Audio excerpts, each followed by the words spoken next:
Hey guys, it's Laurie from Cook Scrap Craft, and I am in a different location in my house, but bringing you some of the same great book content that you have come to know from the channel. So this is my August to read list. August is kind of a big month because there are a lot of books coming out in September, and I have advanced review copies to read of them.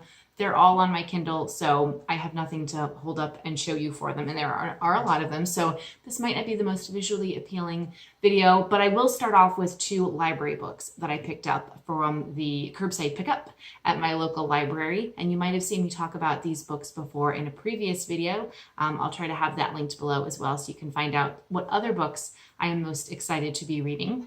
So the first one is The Book of Joy. It's by Desmond Tutu and the Dalai Lama with Douglas Abrams, and it's about finding lasting happiness in a changing world. And I really wanted to read this book after it was recommended to me by an author through one of the Book Expo BookCon panels. I can't remember which one, but she said it was a really important book in her life and one that made her kind of reflect on what her happiness level was. And I think especially at a time like this when we're all kind of very confused about the future and what it's going to hold. You know, will your kids be going to school? Will they be at home virtually learning? How does that work if you are working and you can't work from home, or you have to go into the office at sometimes? There's a lot of crazy stuff that's very uncertain right now. And I can't believe that we're already halfway through this year, you guys. This is just crazy. Anyway, so I thought this book would be a good one to pick up for right now, kind of to get their perspective about what they do to cultivate happiness in their own lives and practices that the reader can use in their lives as well. So I don't know if I'll do a review of this on the blog. This is kind of just me reading this because I thought it was interesting. But if there are some interesting passages or little tips, I might post them on Twitter or Instagram or something. So make sure you follow the links below so that you don't miss out on any of that, what I'm sharing there. Another big one, this is Gemina from Jay Kristoff and Amy Kaufman. I actually just found out that they were Australian. I didn't know that before. Just a little interesting tidbit. So yeah, just like Illuminae, this was very, very long. It's the second book in the Illuminae series. I liked that first book, and I have a review of it going up on the blog soon. So definitely, again, follow the link below so you can read that whole full review. I have a feeling this is going to be told kind of in the same way, but I'm not really sure how it's going to work because Illuminae was kind of taking us reflecting back and bringing us to the present. So is it going to be like from now on the present, just present? I don't know. I don't know what's going to happen. So I'm going to read this book. And then there's also a third book in the series that I will pick up as well once I'm done with this. All right, so one of the first e-review books that I have is called Seven by Farzana Doctor, and it comes out at the end of September, actually, so you might have to wait a little bit for that review because I like to post the reviews around the release dates. So this book is about a woman. It's actually a nonfiction. She and her husband go on a trip to India. Marriage isn't so great, so this is kind of like their last shot at making it work. And while she's there, she decides that she's going to research her great-great-grandfather. And she finds all this stuff about his history, but not all of it is good.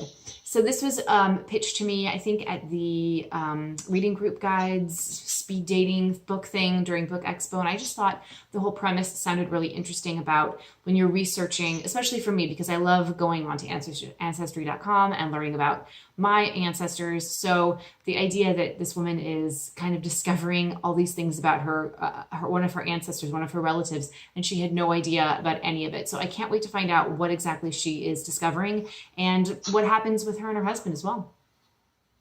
Okay, coming out on September 1st is Set My Heart to 5 by Simon Stevenson. This is about, it sounded really interesting. It's about a human-esque robot, but he's still a robot.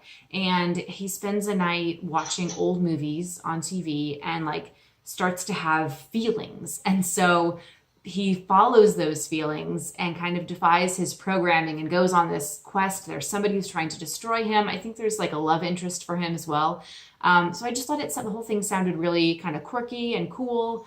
And I think it was optioned for something, a movie, maybe Netflix, I don't know, a studio, I can't remember. But I do think they're making it into something. So I definitely want to read the book before I watch it. Another book that comes out on September 1st is The Quiet Americans by Scott Anderson, not to be confused with The Quiet American by Graham Greene, a book that I did read and I have no memory of reading that book. But anyway, so The Quiet Americans, plural, is actually nonfiction. It's about 4 spies and the covert operations they were doing. And I don't think there's a happy ending because the subtitle of the book is A Tragedy in 3 Parts. So, yeah, I'm kind of intrigued about it, and I love learning about little known parts of history that, you know, your history books don't tell you, other people might not know. So I'm interested to see what Scott Anderson has dug up about these 4 soldiers. Okay, you've heard me talk about this one before. Frederick Bachman has a new book coming out on September 8th called Anxious People. It's also one of the 5 books I'm most excited to read right now. So it's about a robbery, and this robber ends up taking this whole like random group of people hostage, and then the police have to kind of reconstruct what happened based on the interviews that they have with all of those people and all of their quirky personalities and attitudes. So I thought it sounded, in true Frederick Bachman mode, I thought it sounded kind of funny, kind of silly, kind of quirky, but also with a bit of like a mystery to solve as well. Like, what happens? Where did the bank robber go? Why were all these people not in the room when the policeman showed up? So I can't wait to check that one out. So if you were a fan of A Man Called Ove or Uwe or however you say it, you might want to check out this new book from the author. And what would August and September be, especially during an election year, without a political book? So I am going to be reading A Cry from the Far Middle by P.J. O'Rourke, and this comes out September 15th. I thought it might be more of a serious thing, actually, when I requested the e-arc, but after reading the synopsis, I think it's actually more of humorous essays. There's apparently a quiz in the book where you can find out where you lie on the spectrum of like coasties and heartland. So I'm actually kind of interested in taking that to see where I am, because I live on a coast now, but I am from the heartland, so we'll have to see what happens. So I think it's kind of like tongue-in-cheek, poking fun at both sides, and kind of like the craziness, the crazy political system, the crazy political climate that we're in, well, kind of like always, or at least since like 2016. So yeah. And speaking again of more like a political vein, I also am getting to review the book Stakes is High by Michael Denzel Smith. This comes out also on September 15th, and this is nonfiction as well. Not like the P.J. O'Rourke book. This one is more of a serious book that talks about how we are navigating our way through this Trump crisis. I'm not gonna sugarcoat my political feelings here. So it's kind of taking a look at how the American dream is not really realistic, or it hasn't lived up to its promises for most people, and kind of saying like we're in a crisis right now with this Trump, okay? And we've got to navigate through that way, and here's how we can do that toward an uncertain future, but still finding a future that is not as grim as what we've been experiencing in the past. So I thought it sounded really interesting when it was pitched to me during Book Expo. It's been on my to-read list for a while. I tried to actually request it through Edelweiss, and I was turned down. And so then it came up on NetGalley, and maybe just because I have more of a presence on NetGalley, they were like, sure, you can go ahead and review that. So I'm really excited about it because I'm always looking for new nonfiction books and new perspectives and new takes on things. So I think this one's definitely going to be one of those books.